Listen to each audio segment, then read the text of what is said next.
बिस्मिल्लाहिर्रहमानिर्रहीम। अस्सलाम वालेकुम students. Last time chapter number 2 की जो लर्निंग आउटकम्स हैं इनका सोसाइटी से कनेक्शन क्या है, इन्वेस्टिगेशन स्किल्स क्या हैं, ये सारी हमने डिस्कशन की थी। आज हम बाकायदा इस चैप्टर का आगाज़ करते हैं, इसको स्टार्ट करेंगे। तो टॉपिक जो हेडिंग थी चैप्टर की दैट वाज काइनेमैटिक्स। काइनेमैटिक्स क्या होती है मैंने आपको स्टार्टिंग में ही बता दिया था। प्रॉपर डेफिनेशन इसकी जो है वो हम देखेंगे। Kinematics is the study of motion of an object without discussing the causes of motion. Motion के कॉजेज को डिस्कस किए बगैर अगर हम बॉडी की मोशन को डिस्कस करते हैं तो इसको हम कहते हैं काइनेमैटिक्स। कहता है in this unit we will study the types of motion, scalar vector quantities, distance displacement, velocity, acceleration, linear motion and equations of motion. इनको कहता है हम डिस्कस करेंगे। यहाँ से आपने जो है वो ये डेफिनेशन ही करनी है सिर्फ काइनेमैटिक्स की। Now come to the next first topic of the chapter that is rest and motion.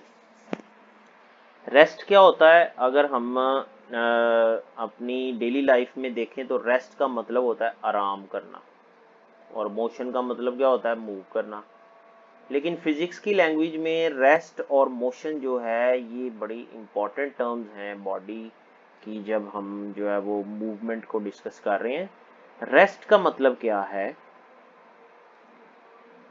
Physics की लैंग्वेज में रेस्ट का मतलब ये है कि अगर कोई बॉडी अपनी पोजीशन चेंज नहीं कर रही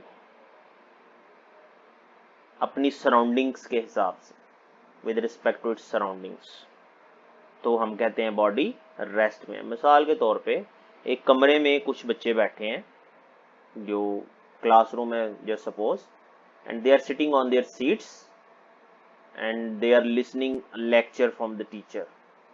So they are not changing their position, they are sitting at their seats constantly. So they are they are in rest as compared to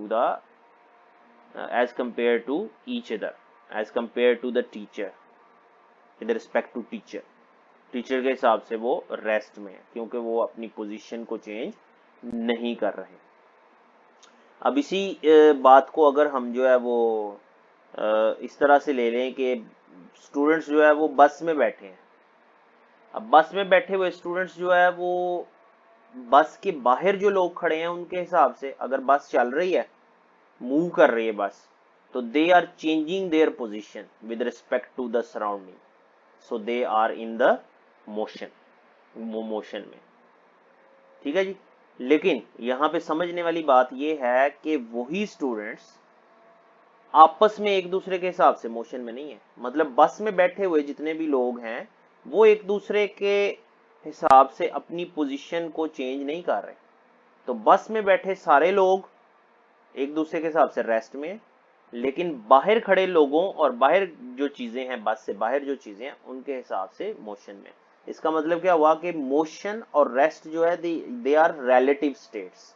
relative state means they depend upon the surrounding. ये observer पे depend करती हैं। जो बंदा देख रहा है उस पे डिपेंड करता है कि बॉडी मोशन में है या नहीं है। जैसे मैंने आपको बताया कि बस में बैठे हुए तमाम पैसेंजर्स या स्टूडेंट्स जो भी बैठे हैं वो एक दूसरे को अगर देख रहे हैं तो इसका मतलब वो मोशन में नहीं है।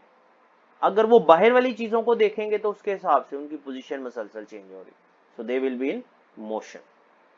तो प्रॉपर डेफिनेशन अगर हम देखें रेस्ट की क्या है, a body is said to be at rest if it does not change its position with respect to its surroundings। ठीक है। और सराउंडिंग क्या चीजें हैं ये भी आप साथ मेंशन कर दें कि surroundings are the places in its neighbourhood. इर्द गिर्द जो भी चीजें हैं या जगह हैं where various objects are present. इसी तरह से मोशन को हम कैसे कहते हैं? Body said to be in motion if it changes its position with respect to surrounding के हिसाब से पोजीशन चेंज करे। क्वेश्चन अगर आ जाए आपको differentiate between rest and motion, तो आपने ये डेफिनेशन जो है वो लिख देनी है, और जो मैं आपको एग्जांपल बता रहा हूँ वो एग्जांपल भी आपने लिख देनी है। यहाँ पे एग्जांपल वैसे लिखी हुई है, ये आप साथ मेंशन कर देंगे। कहता है द स्टेट ऑफ रेस्ट और motion of the body is relative. For example, a passenger sitting in the moving बस is at rest because he or she is not changing his or her position with respect to the other passengers or objects in the bus. बस में बैठे हुए तमाम लोगों और चीजों के हिसाब से वो अपनी पोजीशन चेंज नहीं कर रहा, इसलिए मोशन में नहीं है.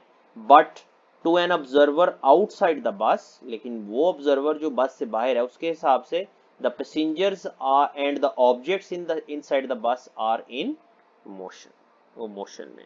ठीक है जी, ये डेफिनेशन के साथ आपने ये एग्जांपल दे देनी है. अदरवाइज ये एग्जांपल वाला क्वेश्चन आपको अलहदा से भी पूछा जाता है, और वो क्वेश्चन क्या आता है, justify that rest and motion are relative states.